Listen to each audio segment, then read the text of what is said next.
Examples of credentials include academic diplomas, academic degrees, certifications, security clearances, identification documents, badges, passwords, usernames, keys, powers of attorney, and so on. Sometimes publications, such as scientific papers or books, may be viewed as similar to credentials by some people, especially if the publication was peer-reviewed or made in a well-known journal or reputable publisher. Types and documentation of credentials. Counterfeiting of credentials is a constant and serious problem, irrespective of the type of credential. A great deal of effort goes into finding methods to reduce or prevent counterfeiting. In general, the greater the perceived value of the credential, the greater the problem with counterfeiting and the greater the lengths to which the issuer of the credential must go to prevent fraud. Diplomacy. In diplomacy, credentials, also known as a letter of credence, are documents that ambassadors, diplomatic ministers, plenipotentiary, and charges d'affaires provide to the government to which they are accredited, for the purpose, chiefly, of communicating to the latter the envoy's diplomatic rank. It also contains a request that full credence be accorded to his official statements. Until his credentials have been presented and found in proper order, an envoy receives no official recognition. The credentials of an ambassador or minister plenipotentiary are signed by the head of state, those of a charge d'affaires by the foreign minister. Diplomatic credentials are granted and withdrawn at the pleasure of the issuing authority, based on widely varying criteria. A receiving government may reject a diplomat's credentials by declining to receive them, but in practice this rarely happens. Medicine. In medicine, the process of credentialing is a detailed review of all permissions granted a medical doctor, physician assistant, or nurse practitioner at every institution at which he or she has worked in the past, to determine a risk profile for them at a new institution. It vets the practitioner for both receiving practice insurance and the ability to bill to insurance for patient care. As well, it certifies legal and administrative body requirements, such as the Joint Commission. Medical practitioners must also have credentials in the form of licenses issued by the government of the jurisdictions in which they practice, which they obtain after suitable education, training, and/or practical experience. Most medical credentials are granted for a practice-specific group. They may also be withdrawn in the event of fraud or malpractice by their holders. Typically they require continuing education validation and renewal to continue practice. Information technology. Information systems commonly use credentials to control access to information or other resources. The classic combination of a user's account number or name and a secret password is a widely used example of IT credentials. An increasing number of information systems use other forms of documentation of credentials, such as biometrics, fingerprints, voice recognition, retinal scans, X.509, public key certificates, and so on. Operator licensing. Operators of vehicles such as automobiles, boats, and aircraft must have credentials in the form of government-issued licenses in many jurisdictions. Often the documentation of the license consists of a simple card or certificate that the operator keeps on his person while operating the vehicle, backed up by an archival record of the license at some central location. Licenses are granted to operators after a period of successful training and/or examination. This type of credential often requires certification of good health and may also require psychological evaluations and screening for substance abuse. Operator licenses often expire periodically and must be renewed at intervals. Renewal may simply be a formality, or it may require a new round of examinations and training. Cryptography. Credentials in cryptography establish the identity of a party to communication. Usually they take the form of machine-readable cryptographic keys and/or passwords. Cryptographic credentials may be self-issued, or issued by a trusted third party, in many cases the only criterion for issuance is unambiguous association of the credential with a specific, real individual or other entity. Cryptographic credentials are often designed to expire after a certain period, although this is not mandatory. An X.509 certificate is an example of a cryptographic credential. Security clearances. In military and government organizations, and some private organizations, a system of compartmenting information exists to prevent the uncontrolled dissemination of information considered to be sensitive or confidential.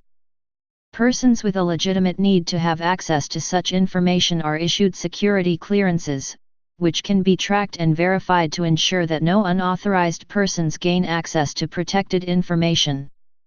Security clearances are among the most carefully guarded credentials.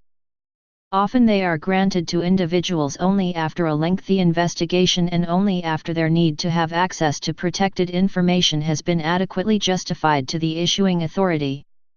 The most elaborate security clearance systems are found in the world's military organizations. Some credentials of this type are considered so sensitive that their holders are not even permitted to acknowledge that they have them, except to authorized parties. Documentation of security clearances usually consists of records kept at a secure facility and verifiable on demand from authorized parties. Breaches of security involving security clearances are often punished by specific statutory law, particularly if they occur in the context of deliberate espionage, whereas most other counterfeiting and misuse of credentials is punished by law only when used with deliberate intent to defraud in specific contexts. Security clearances are regularly withdrawn when they are no longer justified, or when the person holding them is determined to be too great a security risk. Journalism. In many democratic nations, press credentials are not required at the national or federal level for any publication of any kind.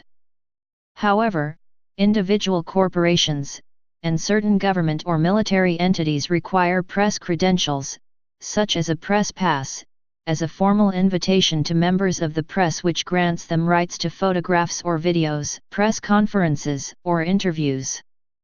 Press credentials indicate that a person has been verified as working for a known publication, and holding a press pass typically allows that person special treatment or access rights. Some governments impose restrictions on who may work as a journalist, requiring anyone working for the press to carry government-issued credentials. Restricting press credentials can be problematic because of its limitations on freedom of the press, particularly if government leaders selectively grant, withhold, or withdraw press credentials to disallow critique of government policy. Any press coverage published under governments that restrict journalism in this way is often treated with skepticism by others, and may not be considered any more truthful or informative than propaganda. Trade credentials. Some trades and professions in some jurisdictions require special credentials of anyone practicing the trade or profession. These credentials may or may not be associated with specific competencies or skills. In some cases, they exist mainly to control the number of people who are allowed to exercise a trade or profession, in order to control salaries and wages. Persons acting as merchants, freelancers, etc., may require special credentials in some jurisdictions as well. Here again, the purpose is mainly to control the number of people working in this way, and sometimes also to track them for tax reporting or other purposes like people evaluation. Academic and professional credentials. The academic and professional world makes very extensive use of credentials, such as diplomas, degrees, certificates, and certifications, in order to attest to the completion of specific training or education programs by students, to attest to their successful completion of tests and exams, and to provide independent validation of an individual's possession of the knowledge, skills, and ability necessary to practice a particular occupation competently. For example, Aaron Paul MSW, MPhil. Documentation of academic and professional credentials usually consists of a printed, formal document. The issuing institution often maintains a record of the credential as well. Academic credentials are normally valid for the lifetime of the person to whom they are issued. Professional certifications are normally valid for a limited number of years, based on the pace of change in the certified profession, and require periodic recertification through re-examination, to demonstrate continuing competency as occupational standards of practice evolve, or continuing professional development, to demonstrate continually enhanced competency. Acquisition of these credentials often leads to increased economic mobility and work opportunity, especially for low-income people. Titles. Titles are credentials that identify a person as belonging to a specific group, such as nobility or aristocracy, or a specific command grade in the military, or in other largely symbolic ways. They may or may not be associated with specific authority, and they do not usually attest to any specific competence or skill, although they may be associated with other credentials that do. A partial list of such titles includes personal titles, such as Lord, Knight, Right Honorable, indicating an earned or inherited rank or position within a formal power structure. Command ranks, such as Captain, Sergeant, etc., indicating likewise a very specific position in a command hierarchy, e.g. police rank or military rank. An academic degree or professional designation such as PhD, Eng, P.Eng or MD, whether this be purely honorary or symbolic, or associated with credentials attesting to specific competence, learning, or skills. Labor union and club memberships. Persons allowed access to specific areas during special events, such as concerts and shows. Citizenship, as in the case of passports and birth certificates. Please subscribe and thanks for watching.